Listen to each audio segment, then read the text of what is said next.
اوریا کو تو تیره دچی از نها دور رهاتم.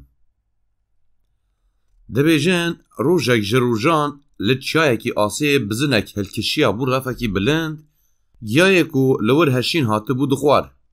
ویدمه گوره کی پیر و بهیز دوره در بازده بو باراوی چو سر بزنی.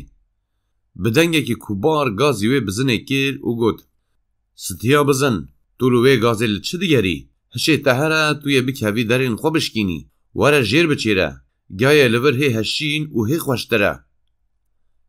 بزنه مبستاوی زانی بو برسوا گوره پیر دا و گود قد خواه نواستی نمامه گر از نها جوی دراکتو دو بیجیره هلکشیام و هاتم ویداری.